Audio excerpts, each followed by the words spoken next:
The wrestling world is in shock.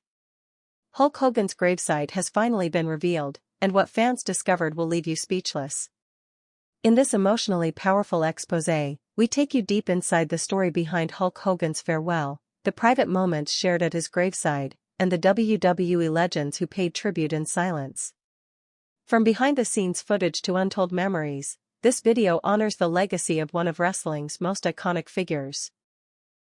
Whether you're a lifelong Hulkamaniac or a curious fan, this tribute will leave you with chills. Under a sky heavy with gray clouds, the gates of a private Florida cemetery creaked open. There was no fanfare, no camera crews swarming the perimeter, just a quiet procession of black vehicles that moved slowly, almost reverently, along the winding gravel path. The world had learned of Hulk Hogan's passing days earlier. Newspapers had run the headlines. Cable news had aired tribute segments. Social media had exploded with grief and disbelief. But what no one had seen, what no one had expected, was this. The moment his final resting place was revealed. For years, fans had imagined a grand monument, perhaps somewhere near the WWE Performance Center or a dedicated wing in the WWE Hall of Fame. Instead, what greeted them was something far more intimate. And infinitely more powerful. The grave sat beneath a tall oak tree, its twisted limbs reaching out like protective arms. A simple headstone, cut from white Vermont marble, marked the spot. No gold plating. No extravagant sculpture. Just an etched inscription that read, Hulk Hogan, Terry Jean Bollea, born August 11, 1953. Died July 24, 2025. Train. Say your prayers. Eat your vitamins. Believe in yourself. It was those last 4 lines that sent chills down the spines of the few fans allowed early access. Because they weren't just slogans. To millions around the world, they were a way of life. A moral compass passed down from one generation of wrestling fans to the next.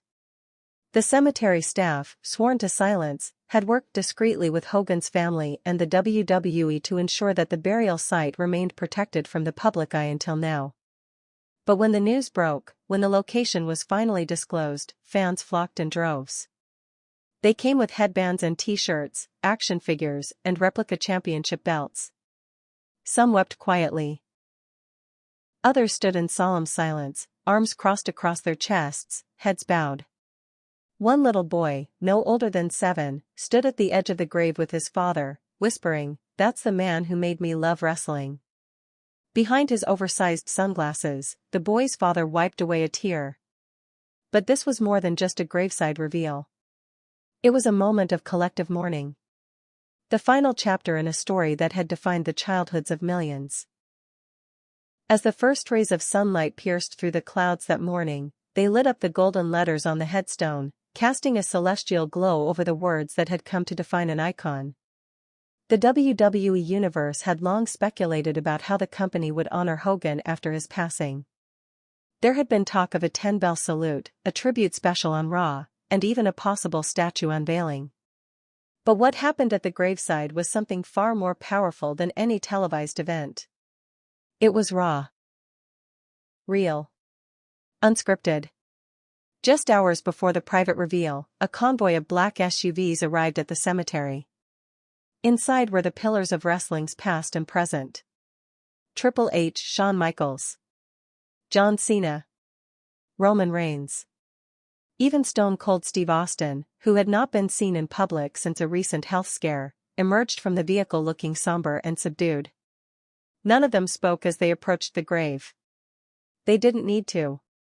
Each man carried a single red rose. One by one, they stepped forward, placed their rose on the casket, bowed their head, and stepped back. No music. No speeches. Just silence, punctuated only by the sound of the wind rustling through the leaves. It was said that when the undertaker placed his rose, he lingered the longest. That he knelt down and whispered something only the soil would ever hear. A prayer. A goodbye. A vow. No one knows for sure. And maybe that's how Hogan would have wanted it. The silence of that moment said more than any eulogy ever could. For those few minutes, titles didn't matter. Storylines were irrelevant. What remained was the bond shared between warriors who had spent their lives battling each other inside the ring, but who now stood united in grief. And for many of them, this wasn't just about saying goodbye to a colleague. It was saying goodbye to the man who built the house they all now lived in. Across the world, wrestling fans watched livestream footage captured by drones flying high above the tree-lined cemetery. Some were angry that the site had been exposed. Others were grateful. "We just wanted a place to say thank you," one fan wrote in the YouTube live chat. "Even if we're only watching from a screen." But the camera didn't linger long. This wasn't about ratings or views. It was about reverence. Within hours, the footage was pulled. WWE issued a statement that the gravesite would remain closed to the public indefinitely. That the brief exposure had been sanctioned by the Hogan family to offer fans one final moment of connection and closure. And then the gates closed again. What remained, however, were the memories. Stories began to pour in from fans who had encountered Hogan throughout the decades. A woman in Tampa recalled meeting him at a grocery store in 1994. "I was just a kid," she said. "I ran up to him, and instead of brushing me off, he knelt down and asked if I believed in myself. I never forgot that." Another fan, a retired Marine, told how Hogan had visited his unit overseas during a USO tour in 1991. "He didn't just sign autographs. He listened to us. Talked with us. He made us feel like heroes." Back at the cemetery, the WWE had quietly arranged for a bronze bench to be installed a few feet from the grave. It bore a single word: brother. For Hogan, that wasn't just a catchphrase, it was a worldview. A declaration that anyone, from any walk of life, could be part of something greater. That belief echoed through the lives of those who had gathered there. Wrestlers who had once faced him in steel cages. Fans who had waited hours in line for an autograph. Children who had grown up wearing yellow bandanas and flexing in front of mirrors. Each of them carried a piece of his legacy. And now, they had a place to leave it behind.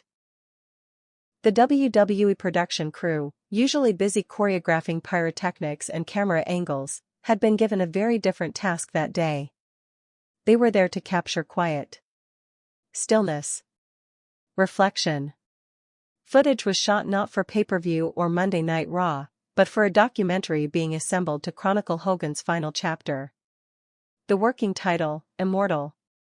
A fitting name for a man who had defied time, scandal, injury, and age to remain a fixture in pop culture consciousness for nearly 5 decades. In one scene from the upcoming special, the camera lingers on that marble headstone as dusk settles in. A lone figure stands beside it, Randy Orton. He doesn't speak. He simply salutes, touches the stone, and walks away. It's a shot that lasts barely 10 seconds. But it lingers with the viewer like a final breath. Because this wasn't just a wrestler being buried. It was the burial of an era. Of a voice that once told millions of kids to believe in themselves with the same conviction that a preacher delivers a sermon. From Madison Square Garden to WrestleMania, Hogan's shadow had stretched across every corner of the wrestling world. And now, in a quiet plot of land beneath an old oak tree, that shadow had been laid to rest. But like all legends, it refused to fade completely. You could feel it in the way the wrestlers lingered at the site, in the tears streaming down fans' faces, in the trembling voices of WWE commentators who struggled to find the words on the next Raw broadcast. "We've lost more than a superstar," Michael Cole said softly. "We've lost the heartbeat of Hulkamania." For some, the reveal of the grave felt too final. Too harsh. But for others, it offered something precious. A goodbye. A place to mourn. A point of focus for the ache that had settled in their chests since the day the news broke. And perhaps that was the greatest gift Hogan left behind, a space where everyone, regardless of generation, could come together not just to grieve, but to celebrate. Celebrate a life lived at full volume. Celebrate the strength of belief. Celebrate the brotherhood of the ring. In the days that followed the reveal, fan tributes poured in from across the world. Candles were lit in Tokyo. Murals were painted in London. In Brazil, a local wrestling promotion held a night of matches in Hogan's honor, with every wrestler wearing red and yellow. Social media feeds became timelines of remembrance, filled with video montages, fan art, and handwritten letters from those whose lives he had touched. And amidst all of this, the grave stood silently, becoming a kind of shrine, not just to Hulk Hogan, but to what he represented. As the second week after the grave's reveal passed, something unexpected began to take shape. Visitors who had quietly made their way to the cemetery weren't just dropping off flowers or Hogan memorabilia. They were staying. Sitting. Reflecting. One elderly man, draped in a faded Hulkamania t-shirt from 1987, returned every day at sunrise with a folding chair and a thermos of coffee. He told a local news crew he had survived cancer twice. And that Hogan's words, "Never give up, brother," had been written on the mirror in his hospital room for both recoveries. "He got me through the worst days of my life," he said, staring at the marble stone. "And I just want to thank him one last time." Across the cemetery's entrance, a small patch of grass began to fill with makeshift tributes. Someone left a replica of the Winged Eagle Championship belt, lovingly encased in glass. Another fan built a wooden cross adorned with the red and yellow bandanas Hogan made famous.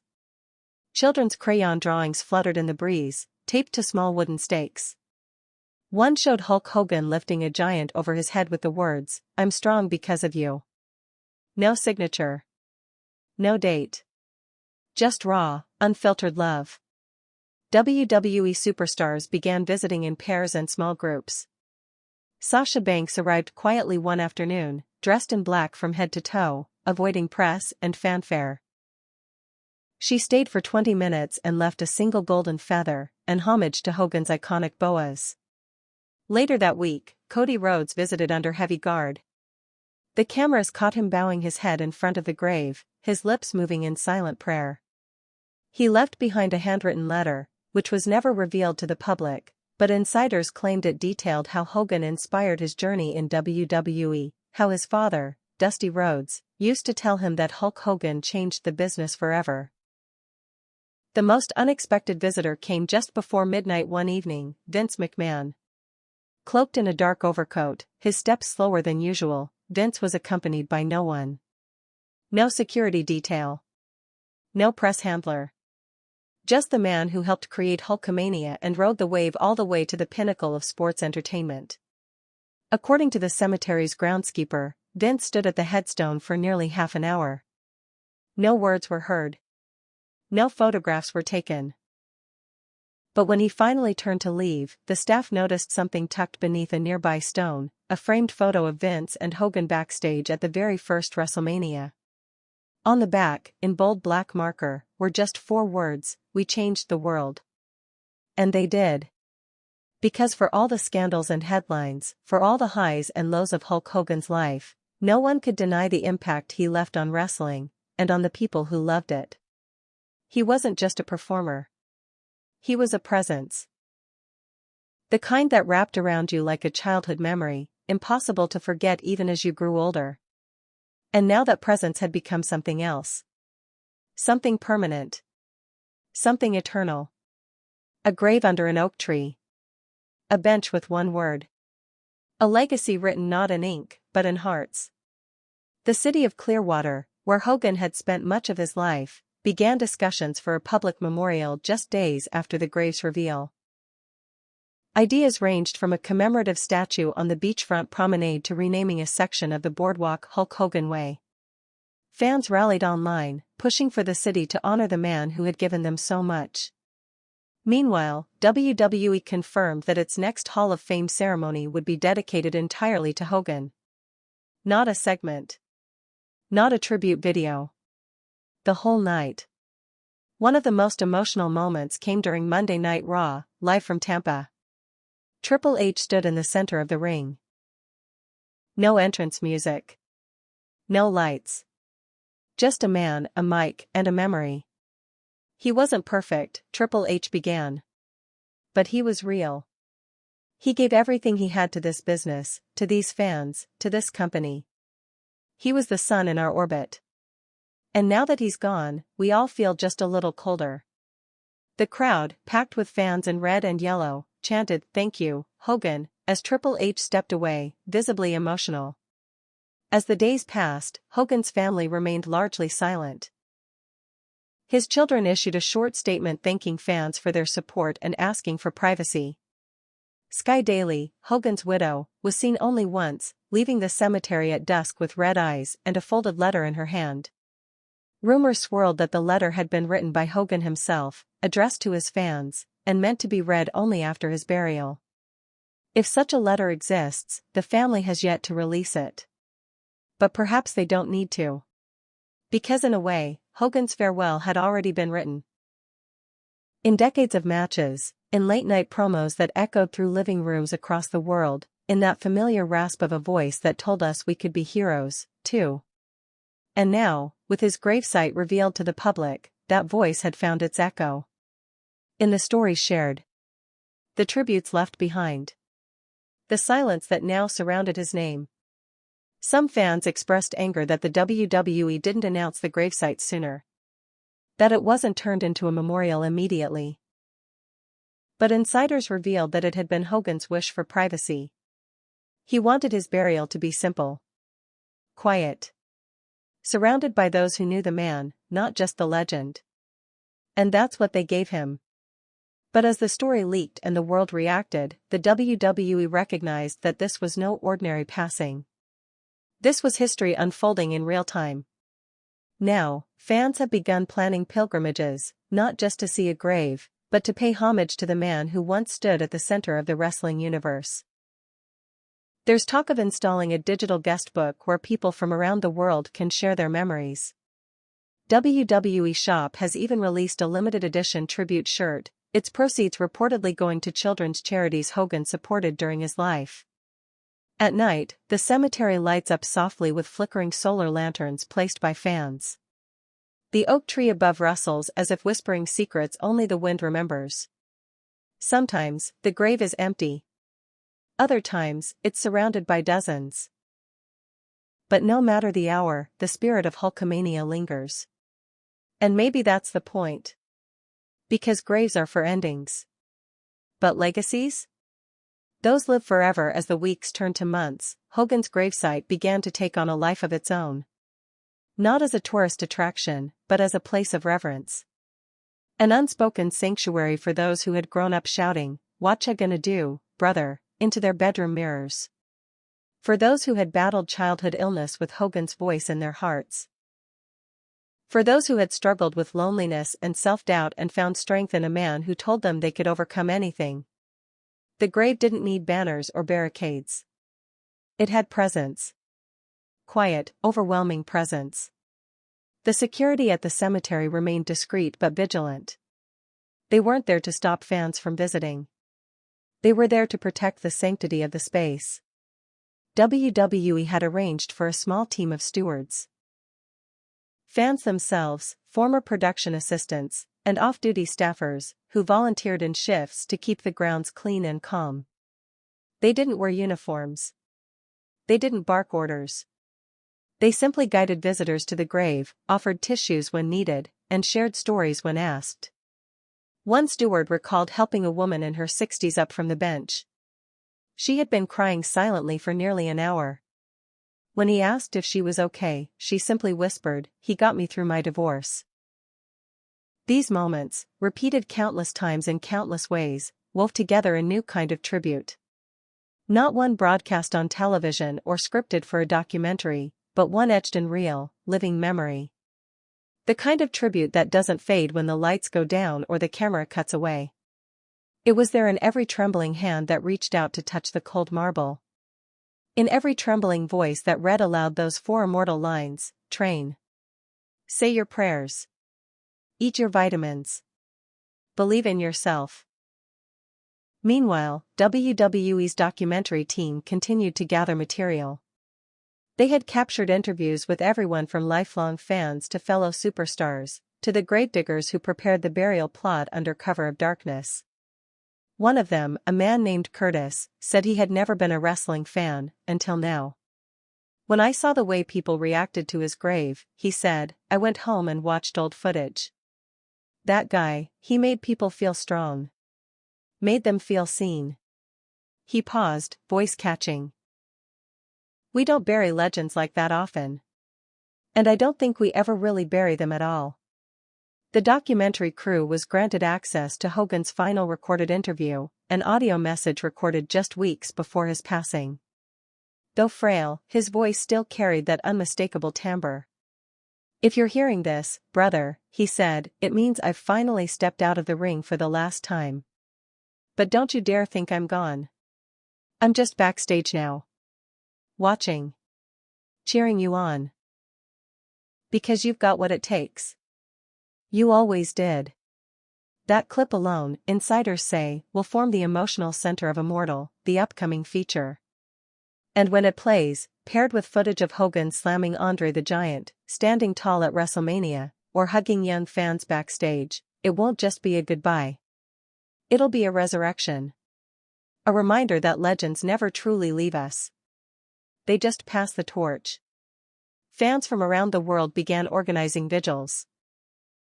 In Australia, a crowd gathered at midnight, each person holding a candle while Real American played softly in the background. In Mexico City, a wrestling gym decorated its entire ring in red and yellow, with a banner above it that read, Gracias, Hulk Hogan. In South Africa, young wrestlers painted their faces like Hogan and performed tribute matches in local circuits, raising money for charity. The global outpouring didn't stop. If anything, it intensified. And then came the letter. Weeks after the graveside was made public, a previously undisclosed letter from Hogan surfaced, confirmed authentic by both his estate and WWE. It had been written long before his health took a final turn, sealed in a red envelope, and marked to my fans, open after I'm gone.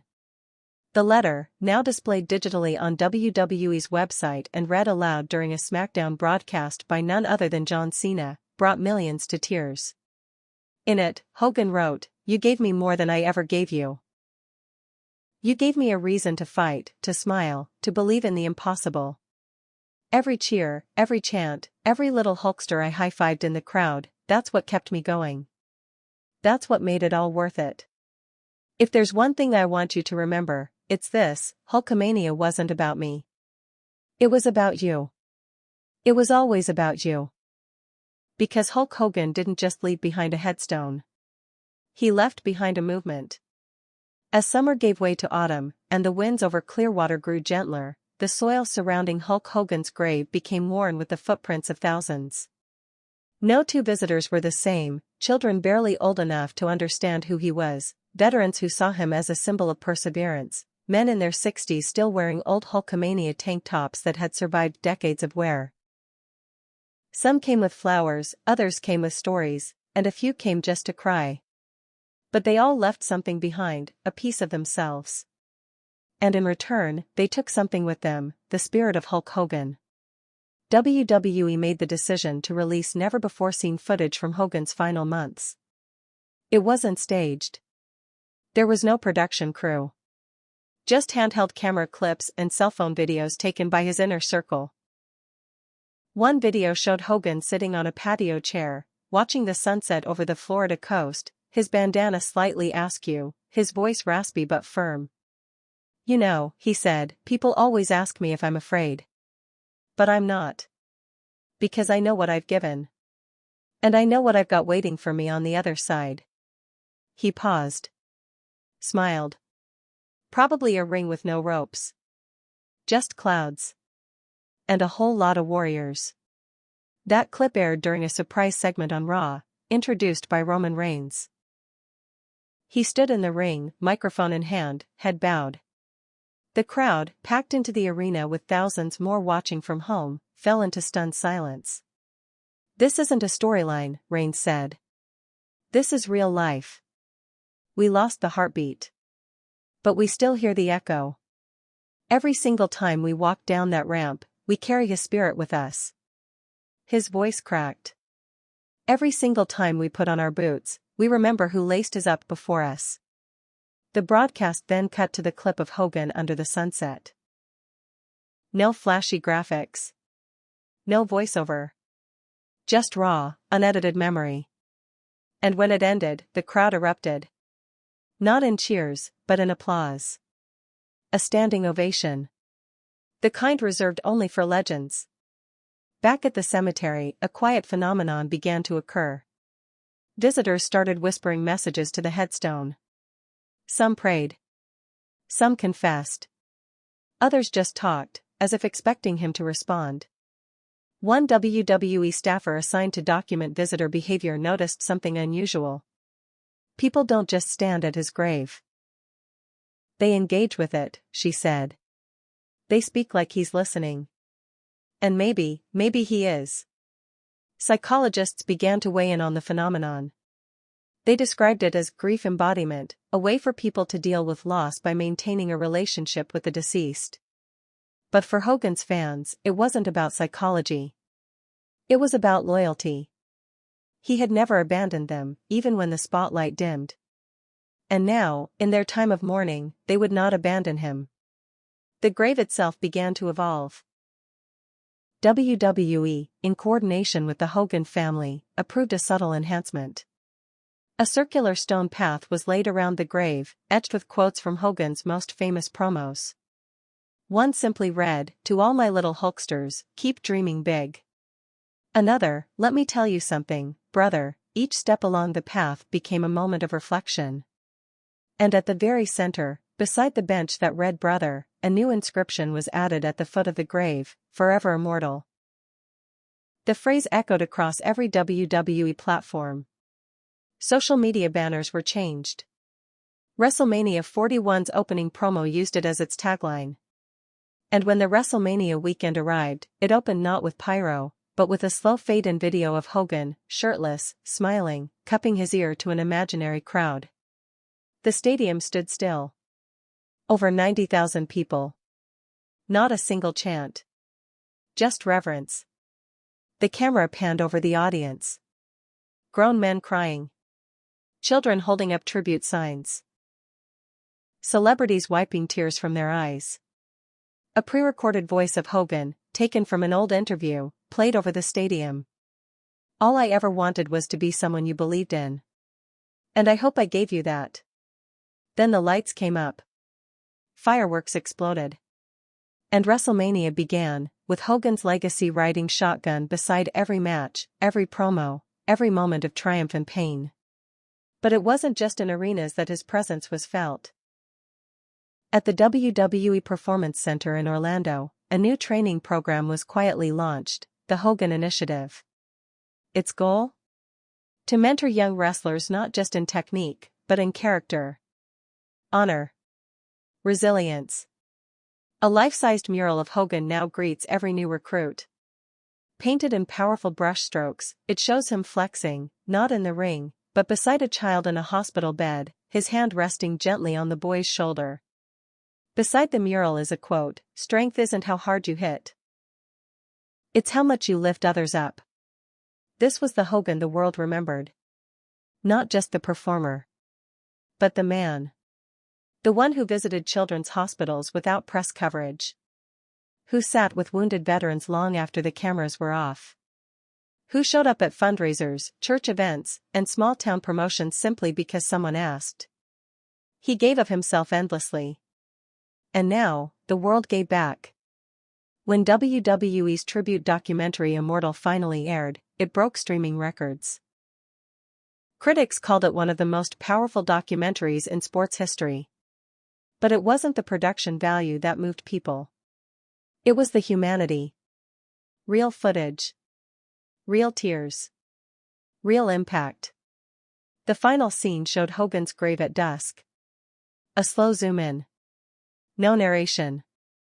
Just a child's voice, recorded by a Make-A-Wish recipient years ago, saying, "I love you, Hulk Hogan." Then fade to black. At that moment, around the world, millions of viewers sat in silence. Some cried. Some clapped. Others stood from their couches without knowing why. Because they had just witnessed more than a tribute. They had witnessed a transformation. Hulk Hogan had passed from man to myth, from legend to legacy. And somewhere in the quiet winds of Clearwater, the oak tree swayed. As if nodding. As if whispering. As if saying, "Whatcha gonna do, now that I'm gone, brother?"